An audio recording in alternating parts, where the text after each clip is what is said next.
Guys, देश का जो बजट है वो हर साल 1 फरवरी को पार्लियामेंट में पेश किया जाता है और इसे एक दिन पहले इकोनॉमिक सर्वे प्रेजेंट किया जाता है। इकोनॉमिक सर्वे जनरली एक रिपोर्ट कार्ड होता है गवर्नमेंट का कि पूरे एक साल में उसने इकोनॉमी को सपोर्ट करने के लिए क्या क्या एक्टिविटीज करी है। तो दोस्तों, आज हम इस वीडियो में बजट का फुल एनालिसिस करने वाले हैं, डिटेल एनालिसिस करने वाले हैं। गाइस, बजट एक बहुत इंपॉर्टेंट एक्सरसाइज है और इसको हमें अच्छी तरह से समझना चाहिए, बिकॉज ये हमारी रोजमर्रा की जिंदगी को कहीं ना कहीं अफेक्ट और इफेक्ट जरूर करता है। तो कई लोग ऐसा समझते हैं कि बजट जो है सिर्फ सीए या जो कॉमर्स स्टूडेंट है उन्हीं का सब्जेक्ट है, वही इसको समझ सकते हैं। तो ऐसा बिल्कुल नहीं है, ये मिसकंसेप्शन है। इसको कोई भी किसी भी सब्जेक्ट के लोग समझ सकते हैं। और मेरे जो वीडियोस हैं वो सभी तरह के सब्सक्राइबर्स के लिए है, सभी तरह की ऑडियंस के लिए है, कोई स्पेसिफिक ऑडियंस के लिए नहीं है कि सिर्फ कॉमर्स के लिए है। मैं बनाता इसीलिए हूं, मैं कोशिश करता हूं कि अच्छी तरह से आप लोगों को समझाऊं, सो कोई भी सब्जेक्ट जो इस सब्जेक्ट से रिलेटेड भी नहीं है वो इसको समझ सके। इनफैक्ट आप में से एक वेल्युएशन ने मुझे कमेंट भी साथ में लिखा है कि ये आप बहुत अच्छी तरह समझाते हैं और आप हमको इस तरह के वीडियोस लेके आइए। तो इस वीडियो में मैं बजट आपको बहुत अच्छी तरह से और पॉइंट बाय पॉइंट समझाने वाला हूं। और फिर भी आपको कोई क्लेरिफिकेशन चाहिए, कोई क्वेरी रह जाती है तो आप मुझे कमेंट कर सकते हैं। गाइस, वीडियो थोड़ी सी लंबी होने वाली है क्योंकि पूरा बजट एनालिसिस हम लोग यहाँ पे कर रहे हैं, बट क्योंकि आपकी जेब से जुड़ा हुआ है और ये एक इंपॉर्टेंट वीडियो है, इसलिए आप इस वीडियो के एंड तक मेरे साथ जरूर बने रहिए, जिससे आप इस बजट को अच्छी तरह से समझ सकें। वीडियो अच्छी लगती है तो उसको लाइक करके शेयर जरूर कर दीजिए और चैनल पर नए हैं तो उसको सब्सक्राइब जरूर कर दीजिए। तो गाइज, मैं हूं आपका दोस्त जय पंचोली और आप हैं अपने चैनल मनी इकोनॉमी पे। तो फटाफट पूरा बजट को समझ लेते हैं। डिटेल में हम लोग बजट 2022-23 समझ लेते हैं। तो दोस्तों, एक क्विकली मैं आपको बता देता हूं कि बजट बेसिकली एक एनुअल प्लान होता है जहां पे गवर्नमेंट अपने पूरे साल का जो रेवेन्यू है और पूरे साल का जो एक्सपेंडिचर है उसकी पूरी डिटेल देती है। तो बजट का जो स्पीच है वो फाइनेंस मिनिस्टर स्टार्ट करते हैं और बजट का जो है 2 पार्ट होता है बेसिकली, पार्ट ए और पार्ट बी। पार्ट ए के अंदर जो फाइनेंस मिनिस्टर है वो अपनी एक्सपेक्टेशन बताती है कि बजट के अंदर उनकी क्या एक्सपेक्टेशन है इकोनॉमी को आगे मजबूती देने के लिए, किस सेक्टर में, इंफ्रा, एग्री, इंडस्ट्री, किस सेक्टर में वो कितना अलोकेट करने वाली है और उसको कैसे मजबूती देने वाली है। सिमिलरली पार्ट बी के अंदर डायरेक्ट टैक्सेस और इनडायरेक्ट टैक्सेस की डिटेल होती है, जहां पे वो बताती हैं कि डायरेक्ट टैक्सेस से कितना पैसा आना है और वो कैसे आगे खर्च करना है। सिमिलरली इनडायरेक्ट टैक्सेस से कितना पैसा आना है और आगे कैसे खर्च करना है। और साथ साथ एक फाइनेंस बिल भी इसमें पेश किया जाता है जहां पे इनकम टैक्स का पूरा स्लैब और पूरी डिटेल होती है। तो इस पे मैंने एक वीडियो भी बनाया है कि बजट को कैसे समझा जाए, बजट होता क्या है। तो लिंक मैंने डिस्क्रिप्शन और आई बटन में दे दिया है। अगर आपको वो अच्छी तरह समझना है बजट कैसे पढ़ना है वो और समझना है तो आप वहां लिंक पे जाके वीडियो देख सकते हैं। तो इस बजट में मैं आपको टोटल रिसीट, टोटल रेवेन्यू के बारे में बता देता हूं और उसके बाद में हम लोग बजट डॉक्यूमेंट पूरा पढ़ेंगे। तो ये देखिए, ये पूरा इनकम और एक्सपेंडिचर का डिटेल है इस 2022-2023 के बजट से रिलेटेड।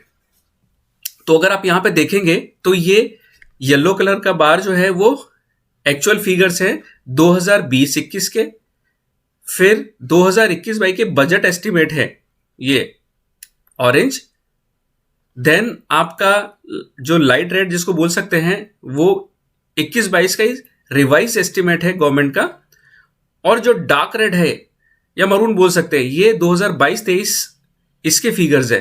सो सारे कलर आप देखिए तो रेवेन्यू कैपिटल इस सब में 4 एस्टिमेट्स दिए गए हैं, इसमें एक एक्चुअल भी है।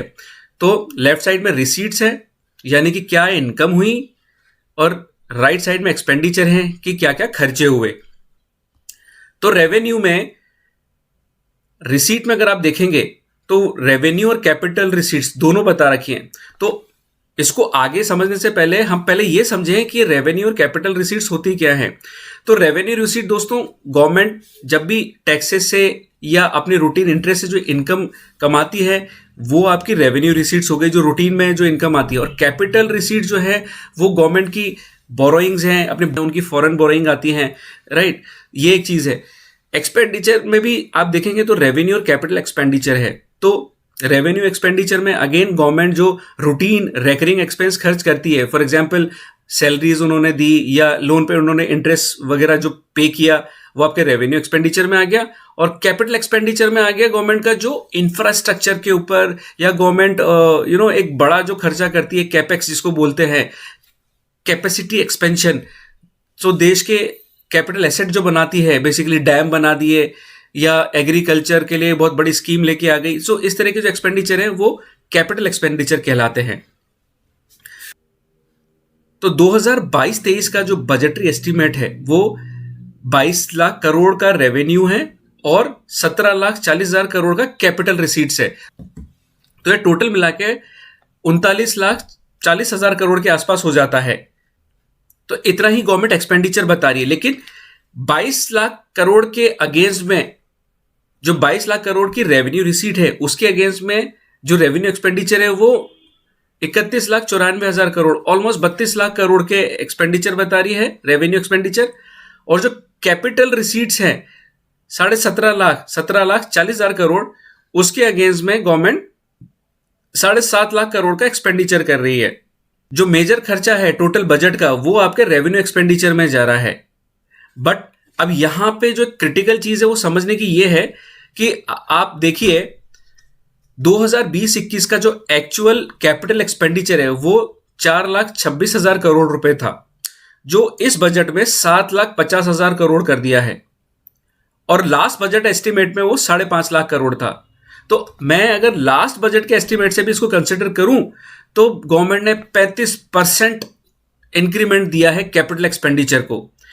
तो ये देखिए, propose capital expenditure increase by almost 35% over 21-22 budget estimates and 75% over 2021 actual. 75% budget बढ़ा दिया। ये ऐसे ही है कि जैसे आप अपना हर महीने जो आपकी सैलरी आती है और वो आपके एक्सपेंसेस होते हैं, आपकी ईएमआई होती है, आपके घर का खर्चा होता है, या आपका और भी जो एक्सपेंसेस हैं, फॉर एग्जांपल आपके बच्चे की फीस हो गई। तो अगर आप बोले कि मैं अपना घर के खर्चे में 4,26,000 की जगह 7,50,000 खर्च करता हूं, तो ये इस तरह से कि इतना बड़ा अलोकेशन है। तो इसीलिए बोला जा रहा है कि ये जो बजट है ये कैपेक्स के लिए बहुत अच्छा है। बजट बहुत बड़ा बजट है, बहुत अच्छा बजट है बिजनेस के लिए और देश को आगे मजबूती प्रदान करने के लिए। और ये बजट जो है बेसिकली 25 साल का जो विजन है गवर्नमेंट का कि अमृत जो पीरियड है, इसको अमृत काल बोला जा रहा है, अगले 25 साल के पीरियड को उसको मजबूती देने के लिए उसकी नींव रख रहा है। और देश को 2025 तक 5 ट्रिलियन की जो इकोनॉमी बनानी है वो उसके लिए विजन है ये। अब आगे चल लेते हैं फिस्कल एंड रेवेन्यू डेफिसिट। तो इमीडिएटली पहले मैं आपको ये बताता हूं कि फिस्कल और रेवेन्यू डेफिसिट होता क्या है। सो फिस्कल डेफिसिट और कुछ नहीं दोस्तों, बहुत सिंपल है। फिस्कल डेफिसिट का मतलब है कि आपकी जो टोटल एक्सपेंडिचर है, टोटल एक्सपेंसेस है, जब आपके टोटल इनकम को एक्सीड कर जाते हैं तो उस सिचुएशन को फिस्कल डेफिसिट बोलते हैं। यानी कि आपकी जो आमदनी है वो आपके खर्चों से कम है, सिंपल। और रेवेन्यू डेफिसिट का मतलब रहता है कि जो आपकी रेवेन्यू इनकम है वो आपके रेवेन्यू एक्सपेंसेस से कम है। ये इसका अंडरस्टैंडिंग है। तो इस बार गवर्नमेंट ने बताया है कि 2022-23 में जो उन्होंने एस्टिमेट किया है वो 6.4% of GDP fiscal deficit estimate किया है। और ये पिछला अगर बजट एस्टिमेट देखें तो वो 6.8 था। तो ऑल्दो उससे इंप्रूव्ड सिचुएशन है, लेकिन अभी भी ये थोड़ा हाई है। तो दोस्तों अब हम लोग वो बजट डॉक्यूमेंट पूरा समझ लेते हैं जो निर्मला सीतारमण जी ने प्रेजेंट किया है।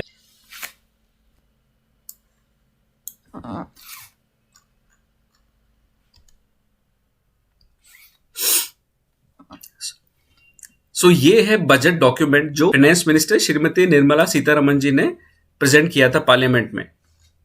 तो देख लेते हैं हम इसको पूरा। तो जैसे मैंने आपको बताया दोस्तों कि बजट डॉक्यूमेंट के इस प्रेजेंटेशन के 2 पार्ट होते हैं। एक पार्ट ए होता है, एक पार्ट बी होता है। पार्ट ए में फाइनेंस मिनिस्टर अपनी एक्सपेक्टेशन बताती हैं, अपने सेक्टर वाइज एलोकेशन जो करने वाले हैं वो बताते हैं। तो अगर आप देखेंगे तो यहाँ पे पीएम गति शक्ति, inclusive development, productivity enhancement and investment, ये पूरा डिटेल इधर है। और पार्ट बी में आपके डायरेक्ट टैक्स और इनडायरेक्ट टैक्स की डिटेल होती है। तो ये डिटेल आप देखिए यहाँ पे। तो ये तो इंडेक्स है, मैं आपको डिटेल नोट पढ़ के बताता हूँ यहाँ पे।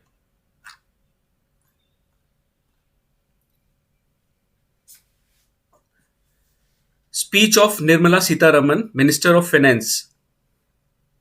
सो यहां पे उन्होंने जो प्रेजेंट किया है वो डिटेल्स हैं।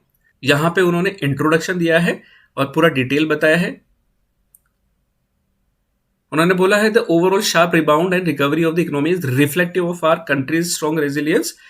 India's economic growth in the current year is estimated to 9.2%, highest among all large economies. यहाँ इसमें सीधा सीधा उन्होंने जिस्ट में ये बोला है कि इंडियन इकोनॉमी ये पेंडेमिक को हराते हुए बहुत शार्पली और बहुत इफेक्टिवली आगे बढ़ रही है, रिकवर कर रही है। और करंट फाइनेंशियल ईयर यानी कि 21-22 के अंदर जो जीडीपी की जो एस्टिमेट है वो 9.2% है। इस रेट से इंडियन इकोनॉमी ग्रो कर रही है, जो जितनी भी बड़ी इकोनॉमीज है उनमें सबसे बेटर है, बेस्ट है इनमें।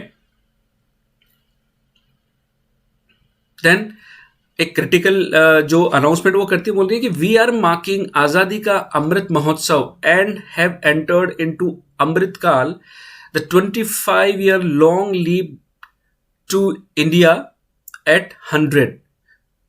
Honorable Prime Minister in his Independence Day address had set out the vision for India at 100. तो इस बजट को अमृत काल को ध्यान में रखते हुए, तो बेसिकली हम आज़ादी के 75 साल कंप्लीट कर चुके हैं और अगले 25 साल तक का विजन है और उसको अमृतकाल गवर्नमेंट ने डिक्लेयर किया है और उस हिसाब से, उस विजन से इस बजट को प्रिपेयर किया गया है। By achieving certain goals through Amrit Kaal, our government aims to attain the vision. तो ये बता रही कि गवर्नमेंट क्या क्या विजन अटेन करने वाली है इस अमृतकाल में।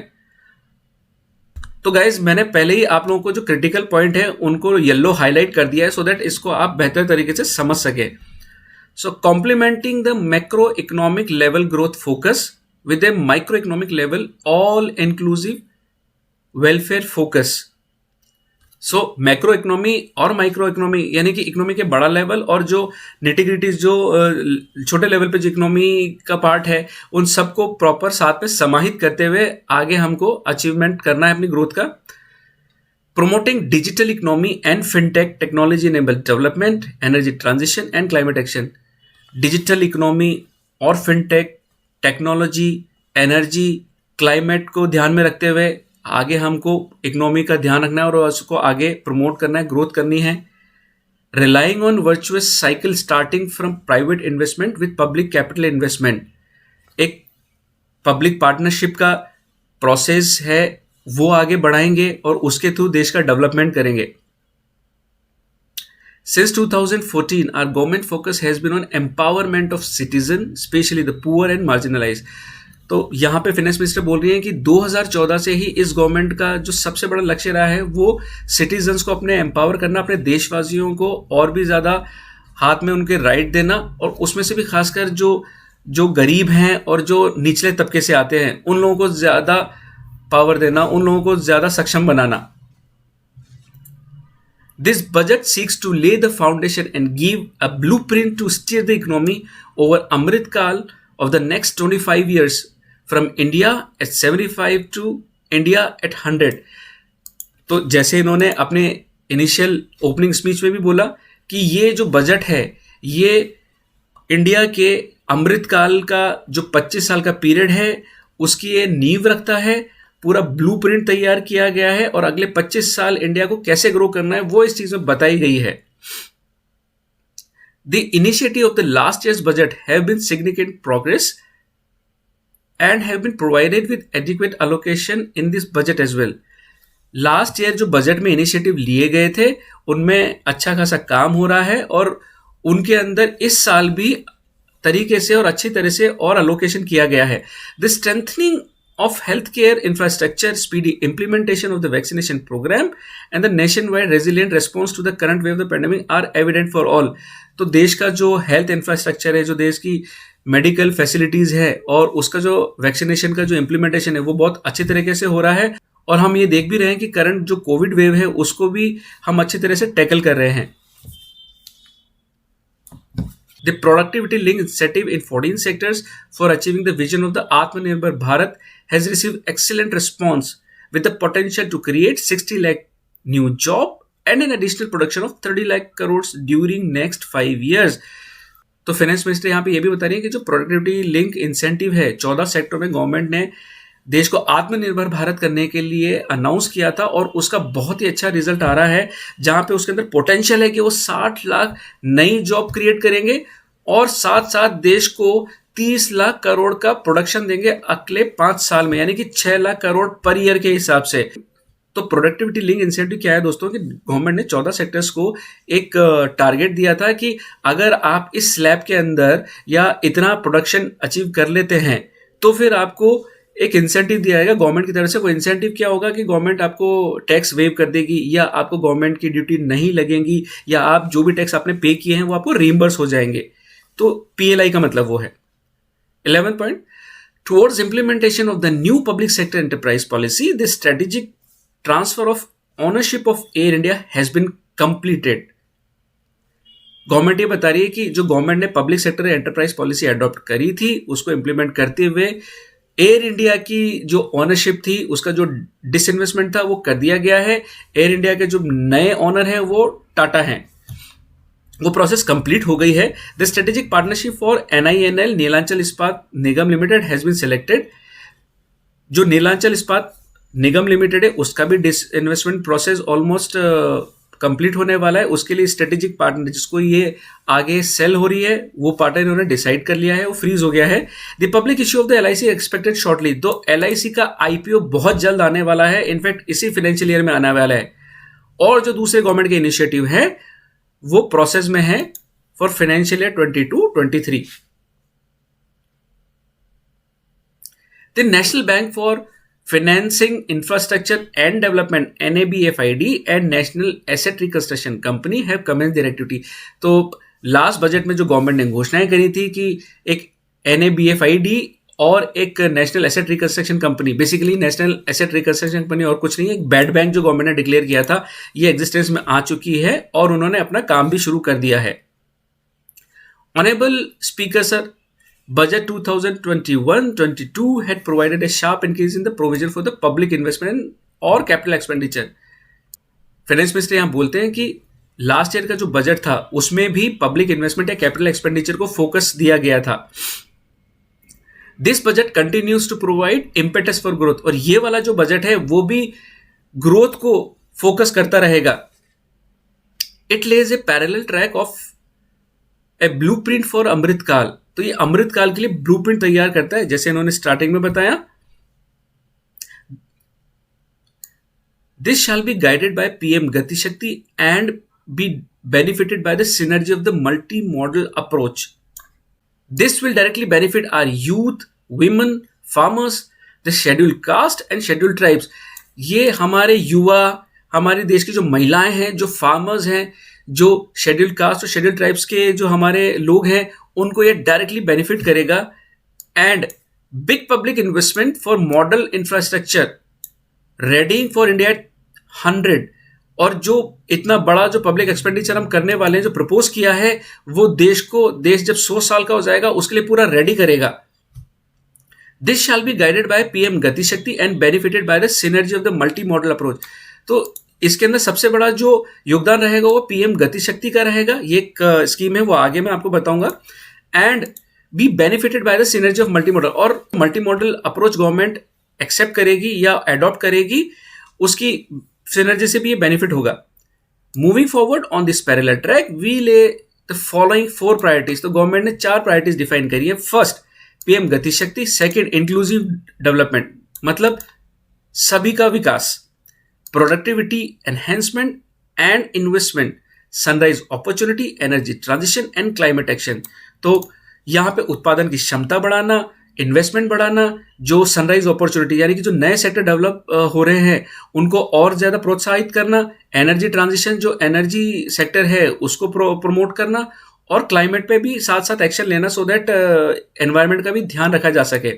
फाइनेंसिंग ऑफ इन्वेस्टमेंट, और जो भी हम लोग इन्वेस्टमेंट करना चाहते हैं देश को मजबूती देने के लिए, उसका पैसा भी हम कहाँ से जुटाएं। PM गति शक्ति, तो यहाँ गवर्नमेंट की जो ये स्कीम है, विजन है, वो यहाँ बताया है कि PM गति शक्ति is a transformative approach for economic growth. The approach is driven by 7 engines. तो PM गति शक्ति 7 इंजनों से चल रही है। पहला, road, railways, airport, ports, mass transport, waterways and logistic infrastructure. All 7 engines will pull forward the economy in unison. ये सारे ही इंजन इकोनॉमी को एक साथ आगे की तरफ बढ़ाएंगे। These engines are supported by the complementary roles of energy transmission, IT communication, bulk water and sewerage and social infrastructure। और ये जो इंजन है साथ साथ में इनको सपोर्ट मिलेगा एनर्जी ट्रांसमिशन का, IT कम्युनिकेशन का, बल्क वाटर एंड सीवरेज का और सोशल इंफ्रास्ट्रक्चर का। Finally, the approach is powered by the clean energy and सबका प्रयास, the efforts of the central government, state government and private sector together. और finally यहाँ पे clean energy का भी सपोर्ट रहेगा और सबका प्रयास यहाँ पे रहेगा, यानी कि सेंट्रल गवर्नमेंट का एफर्ट, स्टेट गवर्नमेंट का एफर्ट और प्राइवेट सेक्टर का एफर्ट. पीएम गति शक्ति नेशनल मास्टर प्लान, तो ये पीएम गति शक्ति का भी एक नेशनल मास्टर प्लान तैयार किया गया है. The focus will be on planning, financing, including through innovative ways, use of technology and speedier implementation. तो इस पीएम गति शक्ति में जो फोकस क्या रहेगा पूरी प्लानिंग पे और कैसे इस पीएम गति शक्ति प्लान को फाइनेंस किया जा सके और नए नए जो तरीके हैं इन्वेस्टमेंट करने के उससे, और इसको फटाफट और फास्ट प्रोसेस पे इसको इम्प्लीमेंट किया जा सके. The project pertaining to these 7 engines in the national infrastructure pipeline will be aligned with the PM Gati Shakti framework. This will help raise productivity and accelerate economic growth and development. तो ये देश की उत्पादकता भी बढ़ाएगा और देश की इकोनॉमिक ग्रोथ और डेवलपमेंट को भी आगे गति देगा. Road transport, PM Gati Shakti master plan for expresses will be formulated in 2022-23 to facilitate faster movement. तो इस प्लान के अंदर एक्सप्रेसवे का पूरा प्लान है अगले फाइनेंशियल ईयर के लिए, जो लोगों को फास्ट मूव करने के लिए और गुड्स को फास्ट मूव करने के लिए हेल्प करेगा. The national highway network will be expanded by 25,000 kilometre in 2022-23. अगले साल में जो प्रपोजल है वो ये है कि जो टोटल हाईवे नेटवर्क है उसको 25,000 किलोमीटर से बढ़ाया जाए, उसको एक्सपेंड किया जाए. ये बहुत बड़ा एस्टिमेट है. Rupees 20,000 crore will be mobilize through innovative ways of financial, और उसके लिए सरकार 20,000 करोड़ रुपए allocate करेगी. Seamless multimodal movement of goods and people. The data exchange among all mode operators will be brought on unified logistic interface program. एक ULIP platform तैयार किया जाएगा जहां पे हर ऑपरेटर्स की डिटेल अवेलेबल होगी और साथ में वो बेटर तरीके से अपनी इंफॉर्मेशन आदान प्रदान कर सकें, सो दैट इफेक्टिवली पीएम गति शक्ति के जो प्लान है उसको इंप्लीमेंट किया जा सके. Multi modal logistic parks, contracts for implementation of multi-modal logistic parks at 4 location through PPP model will be awarded. तो मल्टी मॉडल लॉजिस्टिक पार्क यानी कि जो मूवमेंट और आपके जो ट्रांसपोर्ट से रिलेटेड हैं वो पार्क मतलब बेसिकली एक कॉरिडोर, एक industrial area. So basically multi modal logistic park 4 location पे डेवलप करेगी गवर्नमेंट, पब्लिक और प्राइवेट पार्टनरशिप के थ्रू, और अगले साल इसके कॉन्ट्रैक्ट भी दे दिए जाएंगे. Railways will develop new products and efficient logistics services for small farmers and small and medium enterprises. So railways अगले साल और भी अच्छी तरीके से अपनी प्लानिंग लेके आएगी, सो दैट स्मॉल फार्मर्स और जो स्मॉल बिजनेसेस है उनका जो मूवमेंट है प्रोडक्ट्स का, गुड्स का, वो और एफिशिएंट और फास्ट बना सके. One state one product concept will be popularized to help local business and supply market. So railway में ही ये बहुत यूनिक कंसेप्ट गवर्नमेंट लेके आ रही है इस बजट में कि वन स्टेशन वन प्रोडक्ट, मतलब जो भी लोकल फ्लेवर होगा वहाँ का. सपोज करिए आप बिहार में से छपड़ा में है, या आप राजस्थान के उदयपुर में हैं, या आप महाराष्ट्र के औरंगाबाद में या नासिक में. सो हर देश के अंदर हर प्लेटफॉर्म का या हर स्टेशन के अंदर वहाँ की कुछ खास बात जो होगी, जो लोकल प्रोडक्ट होगा. फॉर एग्जाम्पल नासिक के अंदर से प्याज बहुत फेमस है, so one station one product, तो वहां पे उसको प्रमोट किया जाएगा. As a part of the Aatmanirbhar Bharat 2,000 kilometre of network will be brought under Kavach, the indigenous world class technology for safety and capacity augmentation.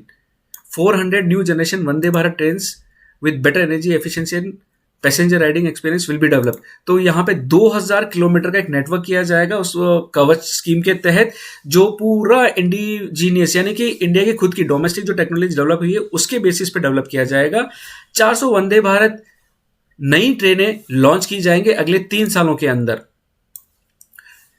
100 PM गति शक्ति cargo terminals for multi modal logistics facilities will be developed over next 3 years. 100 PM गति शक्ति cargo terminals develop किए जाएंगे अगले 3 साल के अंदर. Parvatmala national ropeway development programme NRDP is a preferred ecological sustainable alternative to the conventional roads in difficult hilly areas. National ropeways development program will be taken up on PPP model. The aim is to improve connectivity and convenience for commuters beside promoting tourism. So यहाँ पे finance minister ने propose किया है कि national ropeway development programme launch किया जाएगा, PPP model, again PPP model मतलब government और प्राइवेट पार्टनरशिप के साथ में। और इसका जो एम है वो ये है कि हिली एरियाज में जनरली आपको क्या होता है, मूवमेंट में और ट्रांसपोर्टेशन में थोड़ा तकलीफ होता है, तो वो कनेक्टिविटी को इम्प्रूव करने के लिए और लोगों को वहां पे सहूलियतें देने के लिए और साथ साथ टूरिज्म को प्रमोट करने के लिए ये एनआरडीपी प्रोग्राम इंट्रोड्यूस किया जा रहा है। This may also cover congested urban areas, तो ये वहां पे जो अर्बन एरियाज को भी कंजेस्ट जो हैं उनको डीकंजेस्ट करने के लिए भी इंट्रोड्यूस किया जाएगा। Contracts for 8 ropeway projects for a length of 60 kilometres will be awarded इन 22-23। तो जो कॉन्ट्रैक्ट है इनका वो 2022 और 23 के अंदर अवार्ड किया जाएगा, कम से कम 60 किलोमीटर का 8 प्रोजेक्ट बनाने के लिए। सॉरी,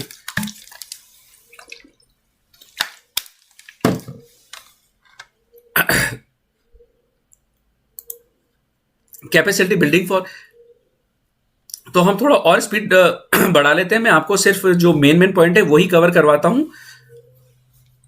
इंक्लूसिव डेवलपमेंट, एग्रीकल्चर, तो अब एग्रीकल्चर के ऊपर क्या बोला है फाइनेंस मिनिस्टर ने? The procurement of wheat in rabi in 2021-22 and the estimated procurement of paddy in kharif 21-22 will cover 1208 lakh metric tons of wheat and paddy for 163 lakh farmers and 2.73 lakh crore rupees direct payment of MSP value to their accounts।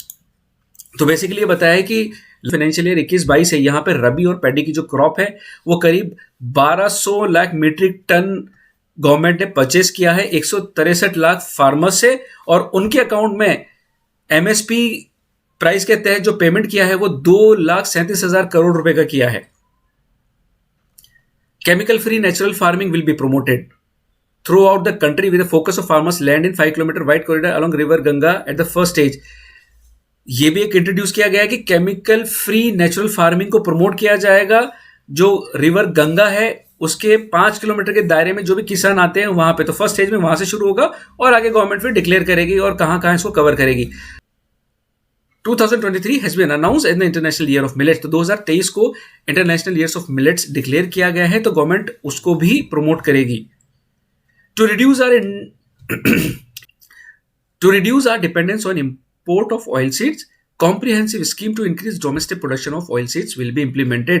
So आज हम अपना जो edible oil है, जो पकाने का जो oil है, वो हम मेजरली इंपोर्ट करते हैं। तो ऑयल सीड्स के ऊपर और ऑयल के ऊपर डिपेंडेंसी घटाते हुए गवर्नमेंट ने यहाँ पे लक्ष्य रखा है कि domestic production of oil seeds, यानी कि यहाँ पे जो तिलहन है, जैसे तिल्ली हो गई या जो मस्टर्ड हो गया या और भी जहाँ से तेल निकलता है जिन सीड से, उनका प्रोडक्शन को यहाँ पे बढ़ावा दिया जाएगा। For delivery of the digital and hi-tech services to the farmer a scheme in PPP model will be launched. तो यहाँ पे फार्मर्स को डिजिटल सर्विसेज और हाईटेक सर्विसेज प्रदान करने के लिए पब्लिक प्राइवेट पार्टनर मॉडल के अंदर वहां पे टेक्निकल सर्विसेज इंट्रोड्यूस की जाएंगी। Use of Kisan drones will be promoted for crop assessment, digitization records, spraying of insecticides and nutrients. तो किसान ड्रोन, ये एक नया टर्म लेके आए हैं बजट के अंदर फाइनेंस मिनिस्टर। वो बोलती है यहाँ पे कि किसान ड्रोन्स का जो यूज है वो प्रमोट किया जाएगा एग्रीकल्चर के अंदर, जो हेल्प करेगा आपके फसलों के असेसमेंट के अंदर, जो लैंड रिकॉर्ड्स हैं आपके उनके डिजिटाइजेशन के अंदर, जो आपके पेस्टिसाइड्स है, आप जो पेस्टिसाइड्स स्प्रे करते हैं उसके ऊपर, और न्यूट्रिएंट्स के लिए। States will be encourage to revise syllabi of the agriculture university. States को ये एनकरेजमेंट दिया जाएगा, उनसे प्रमोट करने के लिए बोला जाएगा कि आप जो अपनी लोकल जो एग्रीकल्चर यूनिवर्सिटीज़ हैं उनके सिलेबस रिवाइज करें to meet the need of the natural zero budget organic farming modern agriculture. तो वहाँ पे आप ये नए नए टॉपिक और प्रोमोटिंग टॉपिक लेके आए जहाँ पे जीरो बजट या ऑर्गेनिक फार्मिंग को बढ़ावा दें, टेक्निक्स को कैसे यूज़ करें, वैल्यू एडिशन हो, मैनेजमेंट जो रिलेटेड टॉपिक्स है वो आप यहाँ पे लेके आए। A fund with blended capital raised under the co investment model will be facilitated through NABARD. This is to finance startup for agriculture rural enterprises. तो रूरल जो स्टार्टअप्स है और जो एग्रीकल्चर स्टार्टअप्स है उनको सपोर्ट करने के लिए नाबार्ड एक फंड तैयार करेगा और उस फंड से जो स्टार्टअप्स है उनको सपोर्ट दिया जा सकेगा। Ken Betwa projects and other linking projects. So implementation of the Ken Betwa link project and estimated cost of 44,605 crores will be taken up. This is aimed at providing irrigation benefits to 9 lakh hectares of farmers' land, drinking water supply of 62 lakh people, 103 megawatt of hydro and 27 megawatt of solar power. तो can बेटवाल जो link project है, basically नदियों को जोड़ने का जो project है, ये 44,000 करोड़ करीब का ओवरऑल एस्टिमेट प्रोजेक्ट है, जो 9 लाख करीब जो लैंड है क्रॉप की उसको हेल्प करेगा, ड्रिंकिंग वाटर सप्लाई करेगा करीब 62 लाख लोगों को, 103 मेगावाट की हाइड्रो और 27 मेगावाट की सोलर पावर को सपोर्ट करेगा. तो लास्ट बजट के अंदर ये 4300 करोड़ के अंदर इसका प्रावधान किया गया था. इस बजट में 1400 करोड़ इसको दिया जा रहा है. Draft डीपीआरएस of reverse link namely Daman Ganga पिंजल par Tapi Narmada Godavari Krishna Krishna Panneer and Pennar कौरी हैज बीन फाइनलाइज. तो किन किन रिवर्स को यहाँ पे कनेक्ट किया जाएगा उसका ड्राफ्ट पूरा तैयार कर लिया गया है और इंप्लीमेंटेशन के लिए रेडी है. एमएसएमई, उद्यम, ई-श्रम, एनसीएस एंड असी portals will be interlinked. Their scope will be widened. They will now perform as a portal with live organic database providing G2C, B2C and B2B services. तो जो government की जो portals हैं, उद्यम, ई श्रम, NCS, असीम्स, इन सबको interlink कर दिया जाएगा और अब ये जो है लाइव और ऑर्गेनिक डेटाबेस प्रोवाइड कराएंगी एक दूसरे से रिलेटेड, और वो आपकी government to customer, business to customer और बिजनेस टू बिजनेस सर्विसेज को सपोर्ट करेंगी.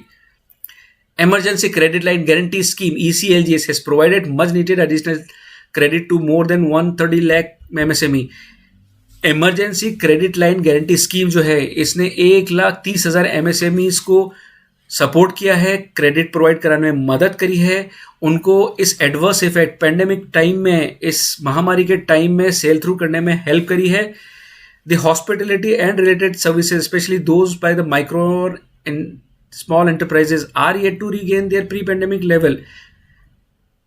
होटल और जो रिलेटेड सर्विसेज हैं उनको अभी प्री पेंडेमिक लेवल पे आने में टाइम लग रहा है, और इसी फैक्ट को ध्यान में रखते हुए गवर्नमेंट ECLGS स्कीम को मार्च 2023 तक एक्सटेंड कर रही है. ये बहुत अच्छी खबर है. पहले ये स्कीम मार्च 2022 तक वैलिड थी और गवर्नमेंट ने एक साल इसको बढ़ा दिया है. और and its guarantee cover will be expanded by 50,000 crore to total cover of 5 lakh crore. तो ये स्कीम का जो कवर 4.5 लाख करोड़ था उसको बढ़ा के 5 लाख कर दिया गया है.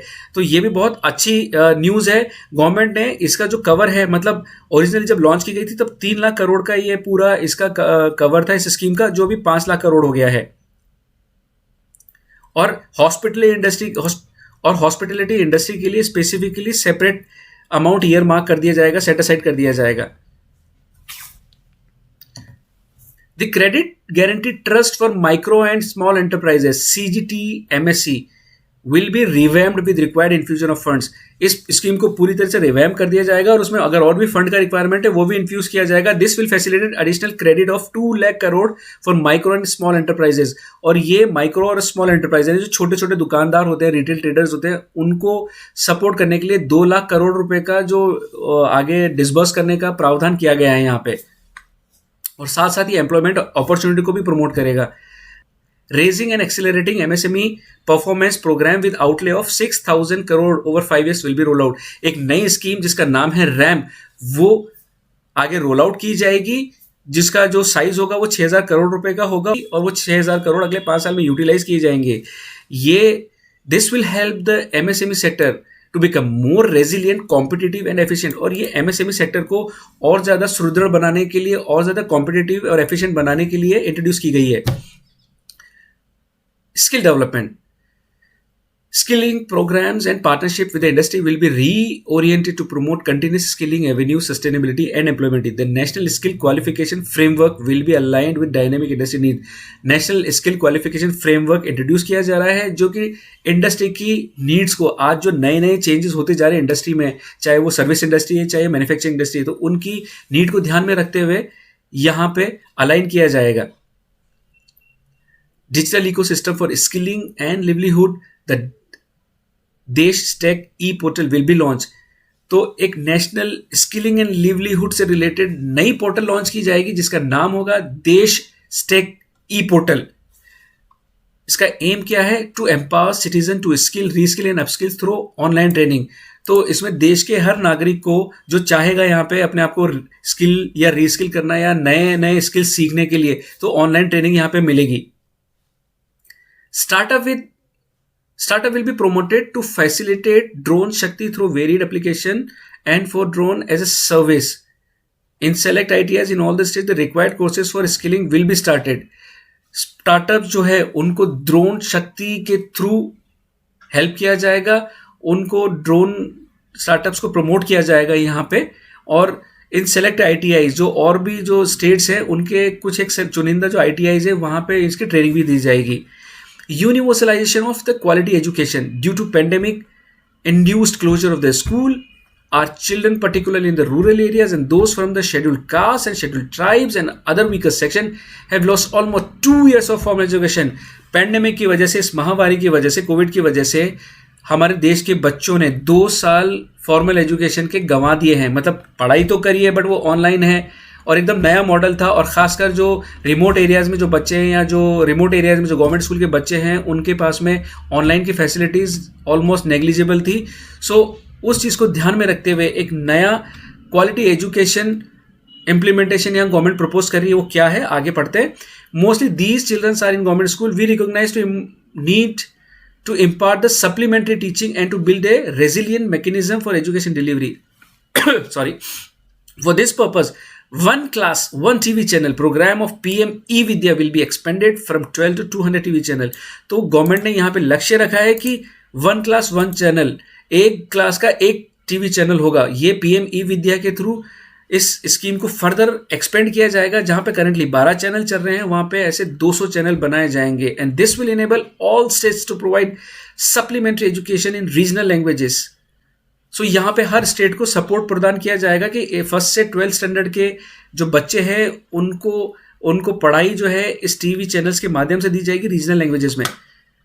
इन vocational courses to promote crucial critical thinking skills to give space for creativity, 750 virtual labs in science and the mathematics and 75 skilling e-labs for simulated learning environment will be set up. So vocational courses में creativity को develop करने के लिए और बढ़ावा देने के लिए 750 वर्चुअल लैब साइंस और मैथमेटिक्स से रिलेटेड डेवलप की जाएंगी और 75 लैब जो है आपकी स्किल डेवलपमेंट से रिलेटेड होंगी. High quality e-content in all spoken languages will be developed for delivery via internet, mobile phone, TV and radio through digital teachers. High quality content जो है जो लोकल लैंग्वेजेस है वो डेवलप किया जाएगा और वो इंटरनेट, टीवी और मोबाइल के माध्यम से डिजिटल टीचर्स के थ्रू आगे लोगों को आगे डिलीवर किया जाएगा.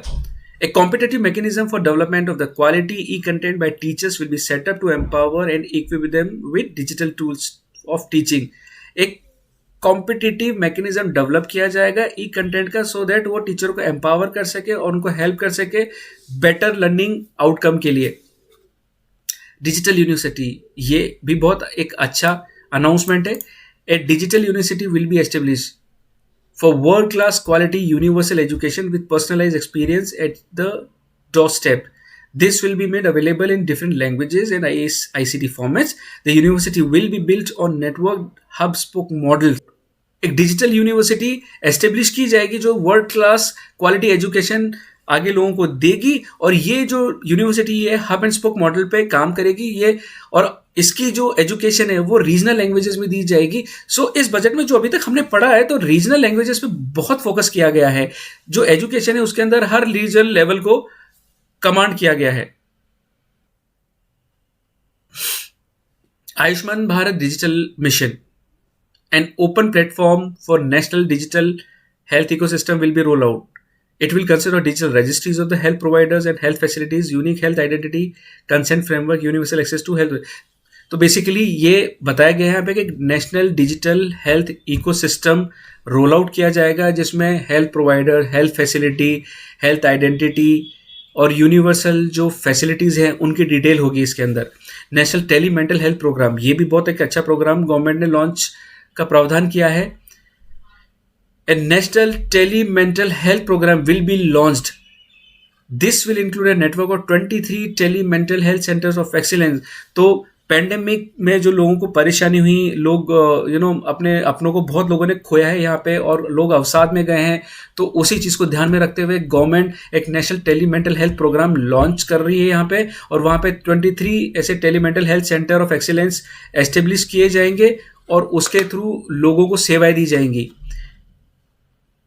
हर घर नल से जल, तो ये जो स्कीम है नल से जल, इसकी जो कवरेज है वो 8.7 करोड़ की है। इसमें से 5.5 करोड़ हाउस होल्ड वर provided tap water last 2 years itself. तो जो इस स्कीम में 8.7 करोड़ लोग हैं, उनमें से 5.5 करोड़ लोगों को लास्ट 2 साल में नल से जल की सेवाएं प्रदान की गई हैं, और 3.8 करोड़ लोगों को आगे सुविधाएं देने के लिए इस बजट में 60,000 करोड़ का प्रावधान किया गया है। हाउसिंग फॉर ऑल, अगले साल 80 लाख घरों को कंप्लीट करने की योजना है पीएम आवास योजना के तहत।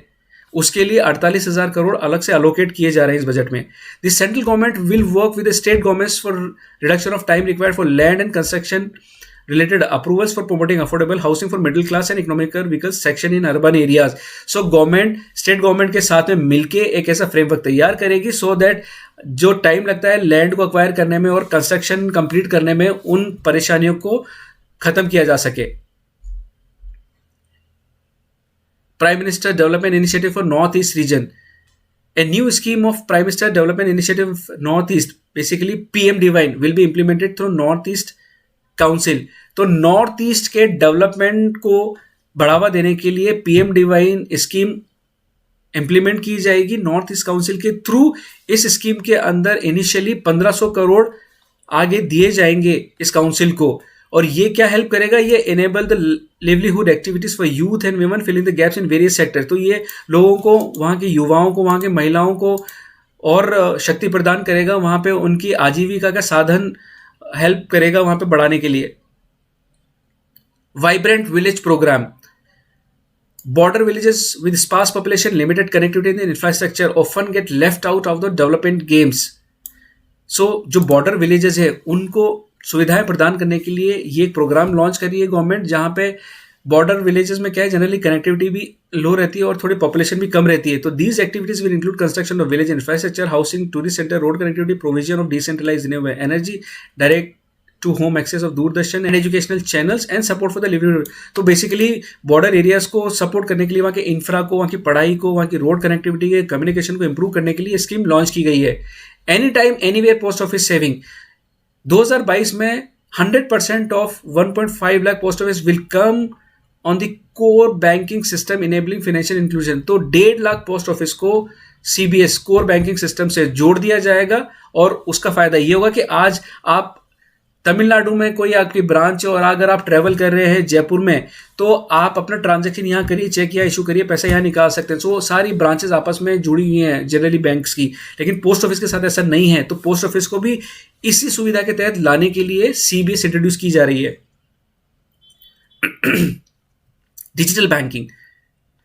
It is proposed to set up 75 digital banking units in 75 districts of the country by scheduled commercial bank. तो डिजिटल बैंकिंग को प्रमोट करने के लिए 75 डिजिटल बैंकिंग यूनिट्स एस्टेब्लिश किए जाएंगे शेड्यूल्ड कमर्शियल बैंक्स के through. Digital payments. The financial support for digital payment ecosystem announced in the previous budget will continue to 2022-23. तो जो भी लास्ट ईयर गवर्नमेंट ने लास्ट बजट में डिजिटल पेमेंट इकोसिस्टम को बढ़ावा देने के लिए गवर्नमेंट ने अनाउंसमेंट किए थे, वो इस बजट में भी कंटिन्यू किए जा रहे हैं, सो दैट डिजिटल पेमेंट्स को, डिजिटल इकोसिस्टम को बढ़ावा दिया जा सके। Productivity enhancement and investment, sunrise opportunities, energy transition, climate. तो ये फर्दर गवर्नमेंट इंफ्रास्ट्रक्चर के बारे में आगे क्या बोलती है। In recent year, over 25,000 compliances were reduced and 1486 union laws were repealed. Last के कुछ सालों में इस गवर्नमेंट ने 25,000 जो कंप्लायंसेस थे वो रिड्यूस कर दिए हैं, और 1486 यूनियन लॉज, जो भी लॉज थे पुराने, वो सबको रिपील कर दिए हैं, खत्म कर दिए हैं। इससे बेटर गवर्नमेंट, मिनिमम गवर्नमेंट और मैक्सिमम गवर्नेंस हुआ है कि लोगों को और सहूलियत मिले अपनी लाइफ को जीने में और बिजनेस करने में। अमृतकाल के लिए next phase of ease of doing business, EODB, the next phase of ease of doing business and ease of living will be launched. तो ईज ऑफ डूइंग बिजनेस और ease of living next policy launch की जाएगी इस अमृतकाल के दौरान, और government का focus रहेगा ट्रस्ट बेस्ड गवर्नेंस के ऊपर। E passport, the issuance of e passport using embedded chip and futuristic technology will be rolled out. तो आने वाले टाइम में जो पासपोर्ट होगा वो ई पासपोर्ट होगा, उसमें एक चिप लगी होगी। जैसे आज आपके क्रेडिट कार्ड या डेबिट कार्ड के अंदर चिप लगी होती है, ऐसे ही पासपोर्ट पे भी अब चिप लगी होगी और चिप वाले पासपोर्ट इश्यू किए जाएंगे। Urban development, by the time of India 100 nearly half of population is likely to be living in the urban areas. तो यहाँ पे ये बताया गया है कि जब तक इंडिया 100 साल का होगा तब तक 50% जो पॉपुलेशन है वो शहरों में रहने लगेगी, और इसलिए शहरों को तैयार करना पड़ेगा अर्बन लिविंग के लिए। और गवर्नमेंट स्टेट्स को सपोर्ट करेगी इस प्रावधान के लिए। For developing India specific knowledge in urban planning and design and to deliver certified training in these areas, up to 5 existing academic institutions in different regions will be designated center of the excellence. So India specific knowledge को ध्यान में रखते हुए 5 ऐसे academic institution को designate किया जाएगा as an excellence centre, और उनको 250 करोड़ का फंड इनिशियल प्रोवाइड किया जाएगा। Clean and sustainability mobility, clean and sustainable mobility. This will be complemented by clean tech and governance solutions, especially mobility zone with zero fossil fuel policy and EV vehicles. Battery shopping policy, तो India के अंदर जो infrastructure है वो उतना सुदृढ़ नहीं है कि कल को हर जगह गवर्नमेंट एक प्लग पॉइंट लगा सके और चार्जिंग के लिए फैसिलिटी प्रोवाइड कर सके। इसलिए गवर्नमेंट एक बैटरी स्वैपिंग पॉलिसी को लॉन्च करेगी जिसके थ्रू इंटर ऑपरेटेबिलिटी रहेगी कि आपकी जब बैटरी खत्म होने वाली होगी आप नियर बाय सेंटर पे जाके वहां पे बैटरी स्वैप करेंगे, नई बैटरी लेंगे, पुरानी दे देंगे, और एक नॉमिनल फीस पे आप ऐसा स्वैपिंग कर सकते हैं। तो यहाँ पे प्राइवेट सेक्टर और पब्लिक सेक्टर की पार्टनरशिप गवर्नमेंट प्रमोट करेगी, और ये आपके आने वाले टाइम में इलेक्ट्रिक व्हीकल को अच्छा पुश देने वाली है। Land records management, states will be encouraged to adopt unique land parcel identification number to facilitate IoT based management record. The adoption or linkage with national generic document registration system NGDRS with one nation one registration software will be promoted. तो central government यहाँ पे बोल रही है कि एक unique land parcel identification को बढ़ावा दिया जाएगा और देश में एक NGDRS को लॉन्च किया जाएगा, one nation one registration software, जिसके थ्रू आप देश में कहीं भी कोई भी आपकी प्रॉपर्टी उसका सिंगल आइडेंटिफिकेशन नंबर होगा। जैसे आज हमारा आइडेंटिफिकेशन नंबर के नाम पे अगर हम बोले तो हमारे पास में आधार नंबर एक हमारा आइडेंटिफिकेशन नंबर है। सिमिलरली हर प्रॉपर्टी के लिए भी एक यूनिक आइडेंटिफिकेशन नंबर का यहाँ पे प्रपोजल किया गया है। इंसॉल्वेंसी एंड बैंक्रप्सी कोड, उसके अंदर नेसेसरी अमेंडमेंट किए जाएंगे सो दैट उसको और सुदृढ़ बनाया जा सके। एक्सेलरेटेड कॉर्पोरेट एग्जिट, यहाँ पे वाइंडिंग अप कंपनीज को बेटर बनाने के लिए वाइंडिंग अप का जो टाइम है, वॉलंटरी वाइंडिंग अप का जो टाइम है वो 2 साल से घटा के 6 महीने का प्रावधान किया गया है। A further step to enhance transparency and to reduce delays in the payments, a completely paperless end-to-end bill system will be launched by use of all central ministries for their procurement. So ये भी बहुत अच्छा कदम है कि जितनी भी government ministries हैं वो अब ऑनलाइन सिस्टम पे चलेंगी। वहां पे जितने भी बिल होंगे वो बिल जो कॉन्ट्रैक्टर है वो रेज भी ऑनलाइन करेगा और पेमेंट भी ऑनलाइन होगा। AVGC Promotion Task Force. The animation, visual effect, gaming and comic sector offers immense potential to employ youth. An AVGC Promotion Task Force with all stakeholders will be set up to recommend ways to realize this and build domestic capacity for serving our markets and global demand. So government ने ये पहचाना है कि animation gaming से related जो industry है वो बढ़ रही है और ये यूथ को एम्पावरमेंट कर सकती है और उनको एम्प्लॉयमेंट दे सकती है। उसी के लिए एक टास्क फोर्स तैयार की गई है। सो अपनी पॉलिसीज वो रिकमेंड करेगी कि इसको आगे कैसे बढ़ावा दिया जाए और कैसे यहाँ पे एम्प्लॉयमेंट सेटअप किया जाए। Telecom sector, spectrum auction will be conducted in 2022 to facilitate roll out of 5G mobile services. तो 5G मोबाइल सर्विसेज को बढ़ावा देने के लिए 2022 के अंदर गवर्नमेंट 5G के स्पेक्ट्रम का ऑक्शन करेगी। To enable affordable broadband and mobile services proliferation in the rural remote areas. तो गवर्नमेंट का ये भी विजन है कि गांव के अंदर ब्रॉडबैंड और मोबाइल सर्विसेज को बढ़ावा देगी और इसलिए ब्रॉडबैंड गांव के अंदर लेके जाने की योजना है यहाँ पे। The contracts of laying optical fiber in all the villages including remote areas will be awarded under the BharatNet project through PPP model। और ये तो यहाँ गवर्नमेंट क्या प्रपोज कर रही है कि गांव के अंदर ब्रॉडबैंड ऑप्टिकल फाइबर की जो लाइन है वो बिछाने के लिए पब्लिक प्राइवेट मॉडल के तहत गवर्नमेंट इस पर काम करेगी और इसके जो भी कॉन्ट्रैक्ट हैं वो 2022-23 में दे दिए जाएंगे और ये प्रोजेक्ट 2025 तक कंप्लीट कर लिया जाएगा. Export promotion. Special Economic Zone Acts will replace with a new legislation that will enable the states to become part in the development of enterprise and service hub. So, Special Economic Zone हमारे India को उन्होंने काफ़ी help किया है grow and develop करने के लिए. अब इस एक्ट के अंदर एक स्ट्रक्चर लेवल का चेंज किया जाएगा, उसको पूरा रिवैम्प किया जाएगा और उसमें स्टेट्स की भागीदारी बढ़ाई जाएगी. आत्मनिर्भर Bharat in defence. 68% of the capital procurement budget 68% of the capital procurement budget will be earmarked for domestic industry in 2022-3. ये भी गवर्नमेंट का बहुत महत्वाकांक्षी कदम है. यहाँ पे गवर्नमेंट प्रपोज कर रही है कि डिफेंस बजट का 68% जो खर्चा होना है, जो प्रोक्योरमेंट करना है, वो डोमेस्टिक इंडस्ट्री से ही करना है. Sunrise opportunity. सनराइज अपॉर्चुनिटी मतलब जो नए सेक्टर डेवलप हो रहे हैं. सनराइज अपॉर्चुनिटी मतलब जो नए सेक्टर्स डेवलप हो रहे हैं. Artificial intelligence, geospatial systems and drone, semiconductor and its ecosystem, space economy, genomics and pharmaceuticals, green energy and clean mobility system have immense potential to assist sustainable development, scale and modernize the country. They provide opportunity for employment for youth and make Indian industry more efficient and competitive. So इस sunrise industry को भी government बोल रही है कि इनको भी promote करेगी क्योंकि इसके अंदर बहुत क्षमता है.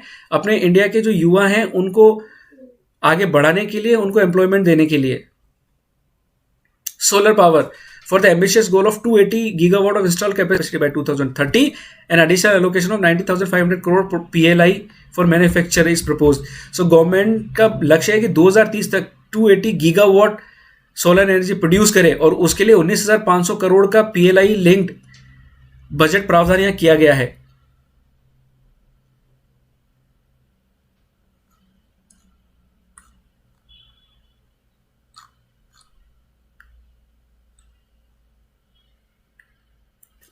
Transition to carbon neutral economy. 5 to 7% of the biomass pellets will be co-fired through thermal power plant resulting in CO2 saving of 38 MMT annually. तो यहाँ पे 5 से 7% जो बायोमास पैलेट है, तो ये है कि पराली या जो काऊ डंग है उसको थर्मल एनर्जी के अंदर यूज किया जाएगा, थर्मल पावर प्लांट के अंदर यूज किया जाएगा. इसको प्रमोट करेगी गवर्नमेंट, इसके लिए पॉलिसी लेके आएगी. 4 pilot project of coal gasification conversion of coal into chemicals required for the industry will be set up. तो गवर्नमेंट 4 पायलट प्रोजेक्ट लॉन्च करेगी जिसमें कोल को गैस में कन्वर्ट करने के लिए और कोल को केमिकल में कन्वर्ट करने के लिए आगे रिसर्च की जाएगी और वहां पे उसको कन्वर्ट किए जाने की फाइनेंशियल वाइबिलिटी आगे गवर्नमेंट एक्सप्लोर करेगी. To promote agro forestry and private forestry will be brought in. तो गवर्नमेंट आने वाले टाइम में एग्रो फॉरेस्ट्री और प्राइवेट फॉरेस्ट्री को भी बढ़ावा देगी. Public capital investment. Public investment must continue to take the lead and prime the private investment and demand in 2023. Public capital investment. तो इसका जो क्रक्स है वो ये है कि गवर्नमेंट यहाँ पे 22-23 के अंदर टोटल 7.5 लाख करोड़ का कैपिटल एक्सपेंडिचर का प्रावधान कर रही है. और जैसे मैंने आपको स्टार्टिंग में बताया कि ये 2021-22 का जो बजटरी एस्टिमेट था उससे करीब 35% ज्यादा है. और ये जो टोटल आउटले है वो जीडीपी का 2.9% है, ऑलमोस्ट 3% है जीडीपी का. गवर्नमेंट ग्रीन बॉन्ड इशू करेगी इंफ्रास्ट्रक्चर फंडिंग के लिए. गिफ्ट सिटी के अंदर भी गवर्नमेंट ने बहुत सहूलियतें और बहुत नए प्रोविजन किए हैं कि गिफ्ट सिटी के अंदर वर्ल्ड क्लास फॉरेन यूनिवर्सिटी और इंस्टीट्यूशन को सेटअप करने की परमिशन दी जाएगी. एक इंटरनेशनल आर्बिट्रेशन सेंटर भी सेटअप किया जाएगा सो दैट वहां की लोकल जो डिस्प्यूट हैं गिफ्ट सिटी के वो वहीं पे ही उनका निपटारा किया जा सके. Infrastructure status. Data centres and energy storage systems will be included in the harmonised list of the infrastructure. तो डेटा सेंटर और जो एनर्जी स्टोरेज सिस्टम्स हैं इनको इंफ्रास्ट्रक्चर की लिस्ट में कंसिडर किया जाएगा और इससे उनको इंडस्ट्री स्टेटस मिलने में आसानी होगी और इससे उनको फिर फर्दर क्रेडिट मिलने में, मार्केट से लोन मिलने में आसानी होगी और वो आगे फ्लरिश कर सकेंगे. Venture capital and private equity invested more than 5.5 lakh crore last year, facilitating one of the largest startup and growth ecosystem. पिछले साल 5.5 लाख करोड़ से ज्यादा का इन्वेस्टमेंट किया गया है प्राइवेट इन्वेस्टर्स और वेंचर कैपिटलिस्ट के थ्रू इंडियन स्टार्टअप सिस्टम के अंदर, जो काफी बड़ा है. Blended finance. So import in sunrise sectors to be encouraged, such as climate action, deep tech, digital economy, pharma, agri tech. तो गवर्नमेंट इस सब को प्रमोट करने के लिए एक ब्लेंडेड फाइनेंस मेथड निकालेगी सो दैट इन लोगों को और भी ग्रूम किया जा सके, इन सेक्टर्स को ग्रूम किया जा सके. Financial viability of infrastructure projects. So measure will be taken to enhance the financial viability of the projects included PPP with technical knowledge and assistance. ये सेल्फ एक्सप्लेनेटरी है. डिजिटल रूपी, ये एक important point है. Introduction of CBDC, central bank digital currency, will give a big boost to digital economy. तो यहाँ पे government अपनी खुद की एक डिजिटल करेंसी लाना चाहती है. जैसे अभी आपकी मार्केट में जो प्राइवेट करेंसीज चलती है, क्रिप्टो करेंसीज जिनको बोलते हैं, वो चाहे इथेरियम है, चाहे बिटकॉइन है, एक्सेट्रा, उसी बेसिस पे लेके आना चाहती है, using blockchain and other technologies to be issued by RBI starting 2022-23. Financial assistance to states for capital investment. अब यहाँ पे इस वाले सेक्शन के अंदर स्टेट्स को जो कैपिटल इन्वेस्टमेंट के लिए सपोर्ट किया जाएगा उसके बारे में डिटेल है. The scheme for the financial assistance to states for capital investment has been extremely well received by the states. Outlay for this scheme is being enhanced from 10,000 crore in the budget estimates to 15,000 crores. तो इनको budget estimate में 10,000 से 15,000 crore revise estimate के through बढ़ा दिया गया है. 2022-23 में the allocation is ₹1 lakh crore to assist the states in catalyzing overall investment in the economy. और 2022-23 के अंदर स्टेट्स को 1 लाख करोड़ रुपए का प्रावधान किया गया है. उनको इस चीज़ की हेल्प की जाएगी सो दैट इन्वेस्टमेंट बढ़ाया जा सके इकोनॉमी के अंदर. और उनको साथ साथ 50 ईयर्स का interest free loan over and above normal borrowings के दिए जाएगा. तो आज अभी जो भी वो नॉर्मल लोन लेते हैं उसके अलावा ये और लोन है जो 50 साल के लिए इंटरेस्ट फ्री मिलेगा. The allocation will be used for PM Gati शक्ति related and other productive capital investment of the states. तो ये वाला जो लोन है जो अलग से स्टेट्स को दिया जाएगा वो PM गति शक्ति में यूज कर सकते हैं और साथ में असिस्टेड सिनेरियो के अंदर यूज कर सकते हैं. जैसे प्रधानमंत्री ग्राम सड़क योजना हो गया, डिजिटाइजेशन ऑफ द इकोनॉमी हो गया, building bylaws, town planning scheme etcetera. States will be allowed to a fiscal deficit of 4% of gross state domestic product GSDP, of which 0.5% will be tied to power sector reform. तो states को 4% तक का fiscal deficit allow होगा जिसमें से 0.5% power sector से related हो सकता है. Fiscal management. So total expenditure of 34.83 lakh crore projected in budget estimate of 21-22. Last year के बजट एस्टिमेट में इतना टोटल एक्सपेंडिचर किया गया था और उसका रिवाइज एस्टिमेट 37.70 लाख करोड़ हो गया है. The revised estimates of capital expenditure is 6.03 lakh crore. This includes an amount of 51,000 crore towards settlement of outstanding guarantee liabilities of Air India. Then coming to budget estimates, the total expenditure for coming year 2022-23 is estimated at 39.45 lakh crore. जो मैंने आपको इस video के start में बताया था कि 39 लाख करोड़ करीब का ये टोटल रेवेन्यू और टोटल एक्सपेंडिचर यहाँ पे दिखाया गया है. So total receipts other than borrowing estimated at 22.84 lakh crore. Revise fiscal deficit in current year is estimated at 6.9%. जो करंट ईयर यानी कि 21-22 जो चल रहा है वहां पे रिवाइज एस्टिमेट 6.9% कर दिया गया अगेंस्ट 6.8% जो पहले था. और जो फिस्कल डेफिसिट 22-23 के लिए 6.4% आगे एस्टिमेट किया गया है. और ये इससे भी नीचे लेके आने का प्रावधान है. 2025-26 तक 6.4 की जगह इसको 4.5% लेके आने का प्रावधान है. सो हम पार्ट बी की तरफ बढ़ते हैं जो डायरेक्ट और इनडायरेक्ट टैक्स को आगे बताता है. तो हम सीधा काम की बात और यहाँ पे एकदम टिपिकल जो मेन पॉइंट्स है वो कवर करते हैं. Introducing new updated data. तो ये एक बहुत इंपॉर्टेंट है जो सैलरीड है या जो सेल्फ एम्प्लॉयड है और अपना ITR जो भरते हैं उनके लिए बहुत इंपॉर्टेंट क्लॉज है. Some tax payer may realize that they have committed omission or mistakes in currently estimating their income from tax payment. To provide an opportunity to correct such error, I am proposing a new provision permitting taxpayer to file updated return. तो finance minister ने बोला है कि कई tax payer जो है कुछ ना कुछ फॉर्म में अपना टैक्स फॉर्म के अंदर कुछ इनकम या कुछ एक्सपेंस कंसिडर करना भूल जाते हैं, कुछ मिस्टेक कर देते हैं. तो इसी चीज को ध्यान में रखते हुए एक नया प्रोविजन अपडेटेड रिटर्न्स का इंट्रोड्यूस किया जा रहा है फाइनेंस बिल 2022-23 के अंदर.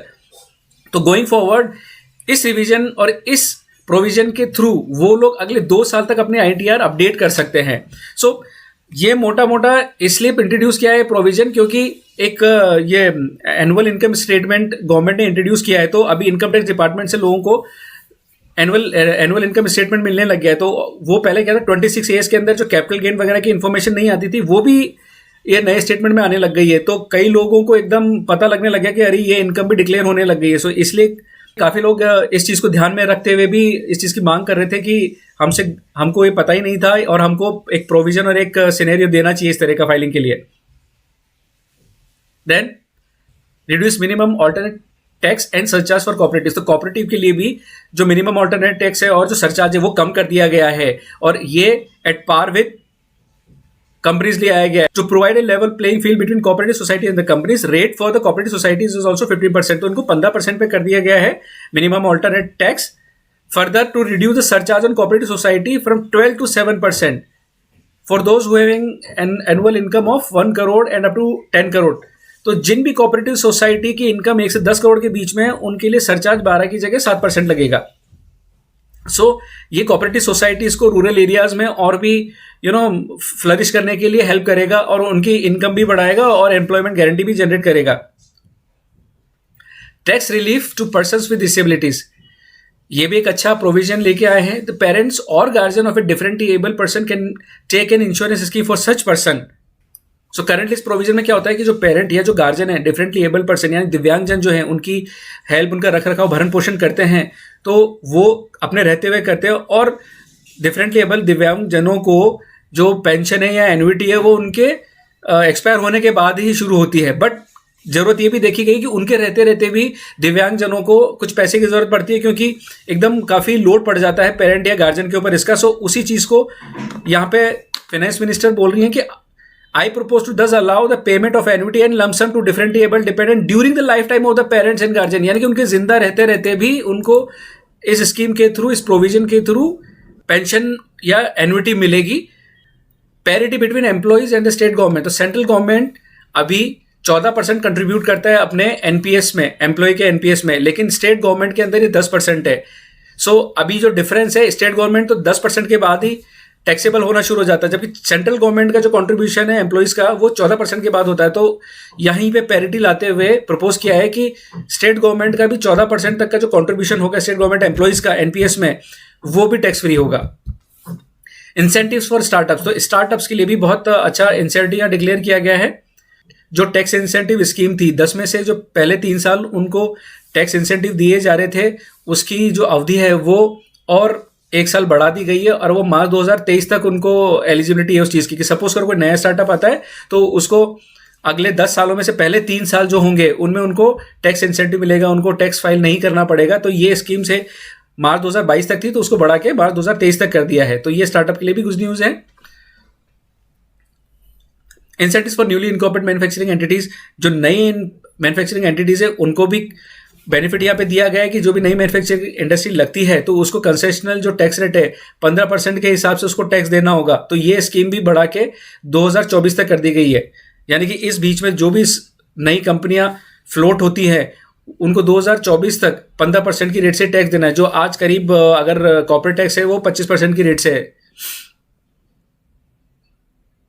Scheme for taxation of virtual digital assets, जी हाँ दोस्तों, ये एक बहुत क्रिटिकल प्रोविजन है।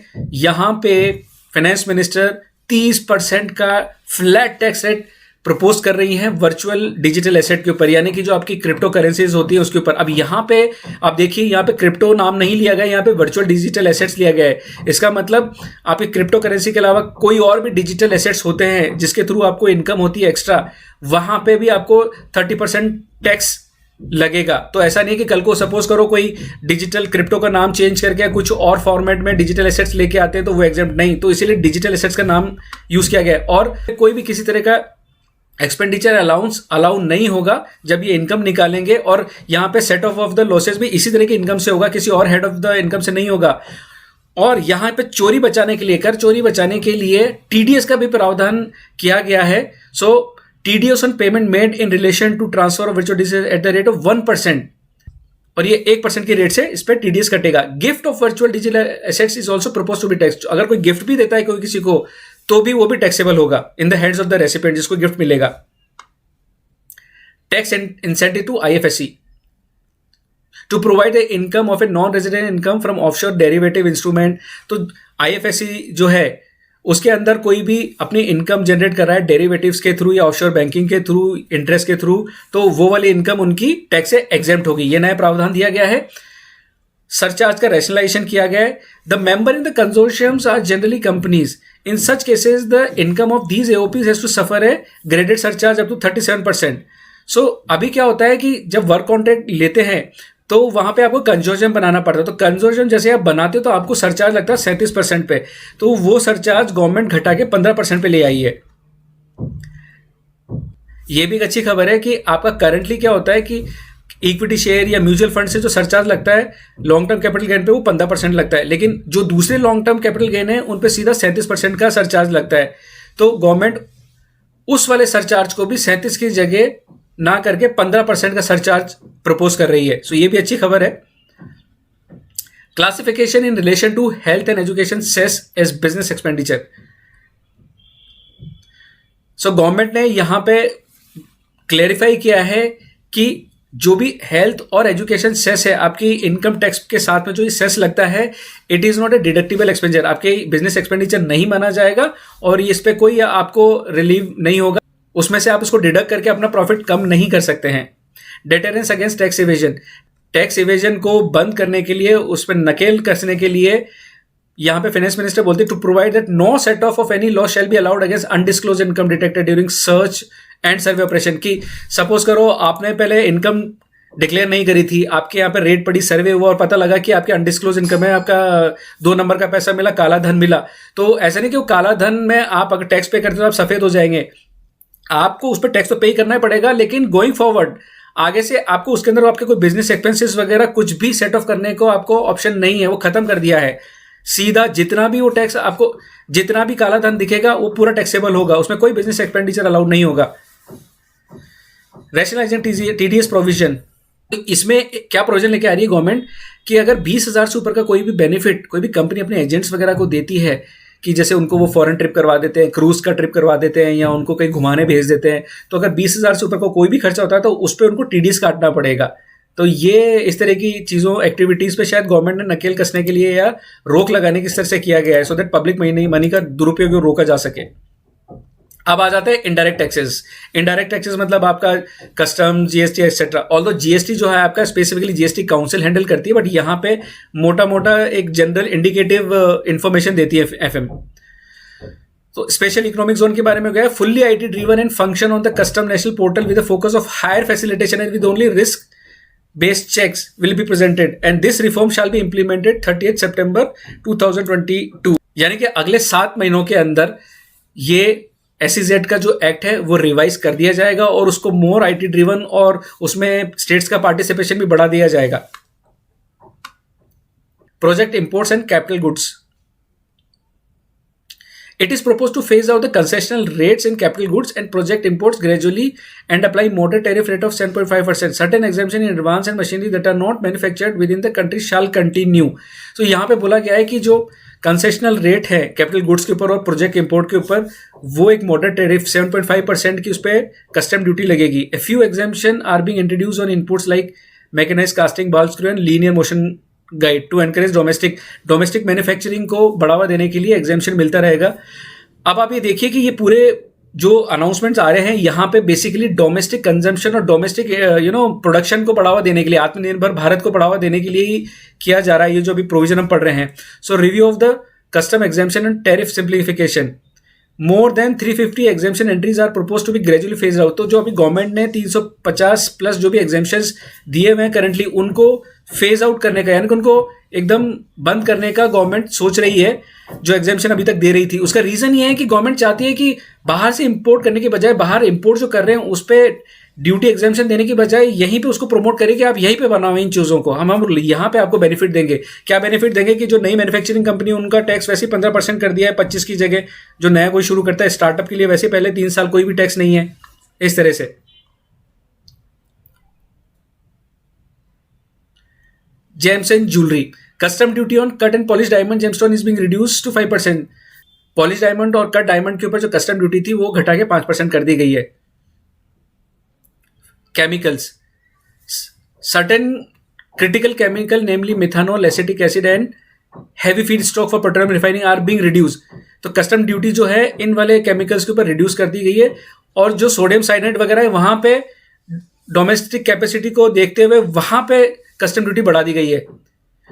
अम्ब्रेला पे जो ड्यूटी है वो बढ़ा के 20% कर दी गई है, और जो अम्ब्रेला मतलब जो छाता है और उसकी जो उसके पार्ट्स पे जो एग्जेम्पशंस थी कि सपोज करो हैंडल हो गया या छाते का कपड़ा हो गया, उन पे जो एग्जेम्पशंस थी कस्टम ड्यूटी की वो हटा दी गई, यानी कि अब उस पर ड्यूटी लगेगी। एक्सपोर्ट्स को और बढ़ावा देने के लिए exemptions are being provided on item such as embellishment, trimming, fastener, button, zipper, lining material. तो बेसिकली जो टेक्सटाइल से और हैंडीक्राफ्ट से रिलेटेड जो आइटम्स हैं उनके ऊपर, सो बेसिकली एक्सपोर्ट्स को बढ़ावा देने के लिए जो उनसे टेक्सटाइल और हैंडीक्राफ्ट से जो काम आते हैं, छोटे छोटे जैसे बटन हो गए, फास्टनर हो गए, जिपर हो गए, इन सब पे भी ड्यूटी कट किया गया है। सो duty is being reduced on certain inputs required for shrimp aquaculture. तो श्रिम्प एक्वाकल्चर बेसिकली जो सी फूड होता है उसको प्रमोट करने के लिए भी ड्यूटी रिड्यूस की गई है। Tariff measure to encourage blended fuel. अब यहां पे भी एक बहुत बड़ा प्रोविजन दिया गया है कि अगर आप मेथानॉल के साथ में फ्यूल को ब्लेंड करते हैं, अगर ब्लेंडेड फ्यूल है तो आपका टैक्स नॉर्मल लगेगा, और अगर आपका फ्यूल अनब्लेंडेड है तो unblended fuel additionally 2 rupees per litre का टैक्स अट्रैक्ट करेंगे, ड्यूटी अट्रैक्ट करेंगे 1 अक्टूबर 2022 से। सो ये पूरा दोस्तों बजट है। तो दोस्तों इसके साथ ही फाइनेंस मिनिस्टर ने अपना 2022-23 का बजट कंप्लीट किया है। ये टोटल बजट जो है ये 32 पेजों का बजट है, और ये अनेक्स के साथ में लगा रखा है कि कितना ड्यूटी और उसमें किस मद में कितना पेमेंट ये जाएगा, ये डिटेल है। ये डॉक्यूमेंट का लिंक मैं अपने डिस्क्रिप्शन में आपको दे दूंगा, आप डिटेल में उसको वहां पे देख सकते हैं। आई नो फ्रेंड्स ये वीडियो थोड़ा सा लंबा है, बट होप आपको ये बजट पढ़ना अच्छी तरह आया होगा, आप समझोगे बजट के क्या प्रोविजन है। तो मिलते हैं इसी तरह के एक्साइटिंग और इंटरेस्टिंग एजुकेटिव वीडियो के साथ में। तब तक के लिए हैप्पी रहिए, हेल्दी रहिए।